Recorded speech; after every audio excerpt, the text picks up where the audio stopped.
A un año de las inundaciones que causaron graves daños en la zona norte del país y también víctimas fatales, el Ministerio de Vivienda y Urbanismo presentó los avances en reconstrucción urbana habitacional. Queremos conocer más detalles del trabajo que se ha realizado en los últimos meses y para ello nos acompaña aquí en CNN Chile la ministra de Vivienda y Urbanismo, Paulina Zabal. Ministra, bienvenida, gracias por estar con nosotros. Muchas gracias a usted. Ministra, ¿cuál es el porcentaje de avance que ha logrado el gobierno en este año cuando se puso un plazo de 5 años para lograr la reconstrucción completa? Yo diría que tenemos un avance del 100% en todo lo que dice relación con reconocimiento, catastro, dimensionamiento de los daños. Tenemos un avance también de un 100% en todo lo que es disponer de los instrumentos para enfrentar esto, y en relación a eso me refiero a programas, a planificación de acciones, obras, etcétera. Tenemos ya totalmente iniciados todos los estudios que van a conducir a la actualización de los instrumentos de planificación territorial para graficar el riesgo. Y lo que a la gente le importa, la reconstrucción de las casas que perdieron. Sí. En materia de vivienda, a ver, dos cosas. Uno, en materia de obras urbanas, que son lo que viabiliza que la ciudad siga funcionando, toda la cartera de obras urbanas de recuperación de espacios públicos, vías, etcétera, está toda iniciada. En las obras urbanas que competen al Ministerio de Vivienda. Luego hay obras mayores de infraestructura que son de gran envergadura y que tienen que ver con reposición de carreteras, de infraestructura mayor y de mitigación del Ministerio de Obras Públicas, que están todas en el proceso, algunas ya iniciando su ejecución, otras en los procesos de estudio, y eso es muy determinante para definir en forma ya definitiva qué áreas no son con riesgo mitigable. Y en materia de vivienda, nosotros hicimos un catastro que cubrió aproximadamente 15.000 viviendas, de las cuales identificamos aproximadamente 7.000 con daños. De esas, 3.000 y tantas corresponden a daños leves, y en ese caso el 100% ha sido atendida por la vía de una tarjeta de Banco Materiales. Conseguimos una red de proveedores locales que proveyeron de los materiales y un 75% de las familias ejecutó totalmente los recursos disponibles. Distinta es la situación en la parte de las viviendas de reparación de daños mayores. En ese caso tenemos el 97% aproximadamente de subsidios otorgados, lo cual significa que tenemos las empresas prestadoras de asistencia técnica, los proyectos ejecutados, y ahora, en esta segunda etapa, tenemos que ponernos de cabeza a la ejecución de esos proyectos, muchos de los cuales requieren incluso permiso de construcción. ¿Qué pasa con los que perdieron su casa definitivamente, que son las pérdidas completas? Tenemos dos tipos de pérdidas de vivienda. Uno, las personas que perdieron su vivienda y vivían en zonas seguras, es decir, donde no hay riesgo que vuelvan a construir. En ese caso, lo que hemos hecho es, en primer lugar, hacer un llamado a distintos proveedores de viviendas preindustrializadas.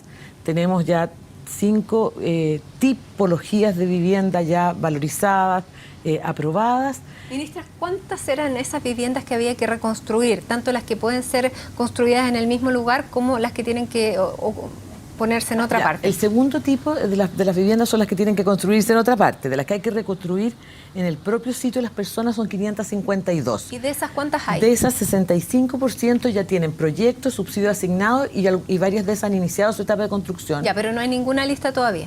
No, si hay algunas listas todavía, deben ser aproximadamente 35, 36 viviendas que ya terminaron. Aquí el tema más complejo... Pero eso es un número reducido respecto a la cantidad que se cayó y que está en proceso de reconstrucción. De 500 y tantas, 32 aproximadamente terminadas y un 64% con proyectos. Déjeme decirle que en nuestro rubro es bastante, porque si bien hicimos todo un llamado original a las viviendas tipo, luego cada una de esas viviendas tiene que convertirse en un proyecto individual, porque la vivienda hay que localizarla en un terreno con condiciones específicas, hay que tramitar el permiso de edificación en la dirección de obra, y hoy día estamos empeñados en poner un apoyo adicional a los profesionales para la tramitación de esos permisos. Bueno, para luego, la gente nunca el tiempo es lo suficientemente corto.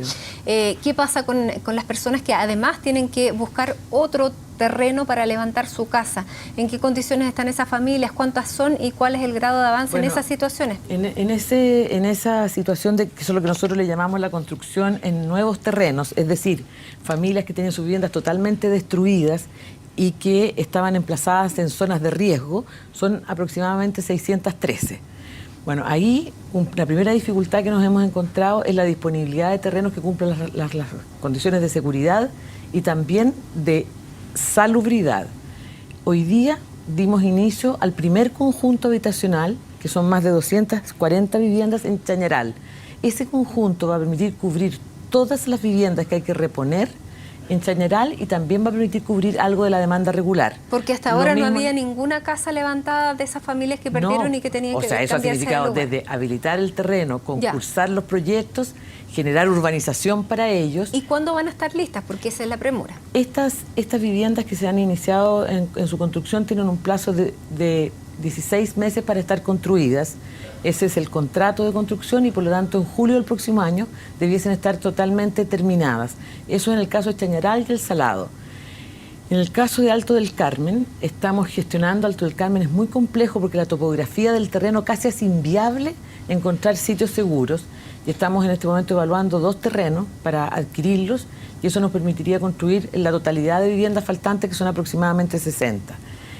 Y en el caso de Tierra Amarilla, al principio pensamos en la idea de comprar terrenos para relocalizar, pero hoy día estamos trabajando con el Ministerio de Obras Públicas en otra alternativa, que es trabajos de envergadura para reencauzar el río y permitir que la zona que hoy día es de riesgo podamos mitigar el riesgo. Son obras de gran envergadura. Y en el caso de Copiapó tenemos menos dificultades por cuanto simultáneamente al aluvión nosotros habíamos iniciado un programa extraordinario de viviendas que nos van a permitir cubrir la demanda de viviendas y que ya iniciaron su construcción y que también deberían estar terminadas el próximo año. Un ejemplo, el alcalde de Diego de Almagro dice que de las 140 casas que se necesitaban levantar, hay solamente 28 subsidios. ¿Cómo se entienden esas cifras? En el caso de Diego de Almagro, nosotros partimos con el alcalde planificando la construcción de un nuevo barrio y de hecho hoy día hay un barrio de emergencia funcionando y en la medida que ha ido transcurriendo el tiempo y que hemos ido tomando medidas también de obras urbanas, se ha ido disminuyendo la demanda por un nuevo barrio y hemos ido ampliando la posibilidad de que las familias permanezcan en sus propios terrenos y eso nos ha ido haciendo cambiar el programa y también los subsidios. Ya hay algunos que están en ejecución y déjeme decirle que hay otra realidad que es importante en este caso. Nosotros incorporamos una modalidad de que las personas pudieran adquirir viviendas ya construidas. Y eso también ha tenido sus bemoles porque hay muchas familias que todavía no resuelven si quedarse o no quedarse en las localidades donde estaban o trasladarse y por lo tanto la aplicación del subsidio ha estado también mediatizada por una decisión yo diría que de mayor envergadura en términos familiares. Ahora, en términos de presupuestarios, sabemos que Chile está con temas económicos difíciles. El ministro de Hacienda, Rodrigo Valdés, ha anunciado que hay recortes, ajustes en cada uno de los ministerios. ¿Los ajustes en vivienda tocan el tema de la reconstrucción? No, en absoluto. O sea, los presupuestos de la reconstrucción, más aún, voy a decirlo más específicamente, los presupuestos de la reconstrucción están garantizados y en la medida, y a lo mejor puede ser poco muy técnico lo que estoy diciendo, pero cuando nosotros decimos que los subsidios están asignados, puede parecer un trámite burocrático, pero detrás de un subsidio hay un proyecto y también un recurso que ya está comprometido. O sea, está la plata. Exactamente. El subsidio asignado es una obra que está totalmente financiada. Ahora, por eso le damos tanta importancia a que los tenemos asignados. ¿Por qué Baldo Procuriza de Renovación Nacional dice que la presidenta había anunciado una inversión de 1.500 millones de dólares y finalmente el plan que se entregó es de 508 millones de dólares y que esos 1.000 millones desaparecieron? Yo no creo que haya ningún recurso desaparecido. Aquí lo que se ha hecho es poner, yo diría que en recursos, en tiempos, en obras, el conjunto de las inversiones asociadas a la reconstrucción que han tenido que ver en primer lugar con la etapa de emergencia. Pero no hay un recorte de estos 1.500 millones a 508. O sea, todos nosotros, cada uno de los ministerios, trabajamos en nuestro presupuesto para la reconstrucción, tanto en la etapa de transición como en la etapa definitiva, se conciliaron todos los presupuestos y se han comprometido los recursos. Yo creo que lo que a las familias les debe importar, a la comunidad le debe importar, es que cumplamos con el plan de obras que cada uno comprometió. ¿Y de dónde sacaron estos datos, Osvaldo Procuriza?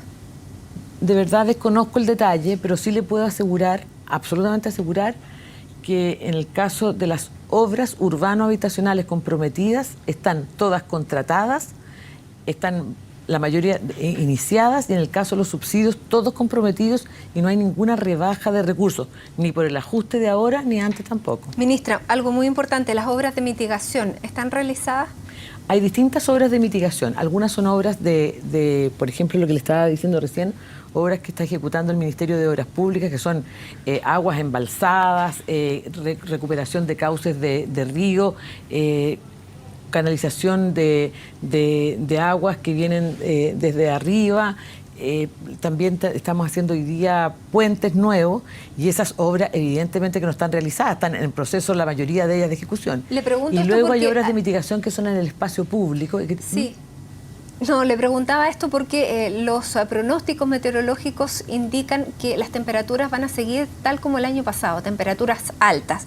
Si sucede un evento como el del año pasado, con estas temperaturas altas, los deshielo se producen este tipo de catástrofes. ¿Está preparada la zona para una eventualidad como esa? Es que yo creo que hay que distinguir lo que son medidas de protección, de evacuación, en caso de una emergencia, de las obras de mitigación más estructurales, que lo que apuntan es que el territorio se haga más seguro a futuro. Estas son inversiones gigantescas. Por ejemplo, decirle, el ministro de Obras Públicas siempre lo dice y yo lo voy a repetir. Él dice, el desborde del río Las Minas en Punta Arenas ocurrió en el segundo año del gobierno del presidente Piñera, y recién ahora se están entregando las primeras obras de los puentes, porque es un tema muy complejo. Entonces, cuando estamos hablando de estas obras, de esta envergadura o de este nivel de mitigación, estamos hablando de obras que van a dejar a la comunidad, a la ciudad y al territorio en un estado muy distinto al que hoy día está. Pero las obras de contención, las obras de limpieza, las obras de evacuación, evidentemente que son parte de la emergencia con la cual siempre preparamos y nos preparamos, tanto los habitantes como las ciudades, para resistir una situación contingente como pudiese ser hoy día un aumento de las temperaturas o nuevas lluvias en la región de Atacama. Ministra, se nos acaba el tiempo, pero una última pregunta, porque es lo que a la gente le importa. ¿Cuándo cuándo se van a ejecutar y se van a construir todas las casas que faltan? ¿Cuál es el límite? ¿Cuál es el plazo? Nosotros nos hemos propuesto como meta que al término del gobierno de la presidenta Bachelet esté terminado todo lo que dice relación con mejoramientos, con viviendas construidas, exceptuando, voy a ser muy honesta, aquellas zonas de riesgo que requieren medidas de mitigación mayor.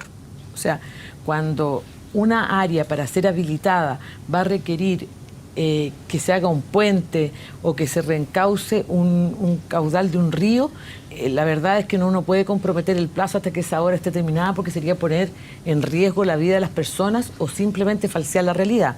Pero nosotros estamos trabajando arduamente para que las reparaciones se agilicen en este periodo y se inicie la construcción de viviendas, buscando con premura que eso esté construido. Pero también hay que señalar que las familias no están abandonadas, o están en barrios de emergencia, o tienen subsidios de arriendo, o hoy día están siendo apoyadas con bonos que les permiten acoger en casas de familiares. Entonces, no solamente pensamos en los números, sino que también en el vínculo permanente con la familia para adoptar las medidas que sean necesarias e ir adaptándonos a las circunstancias que hoy día lleva el proceso de reconstrucción.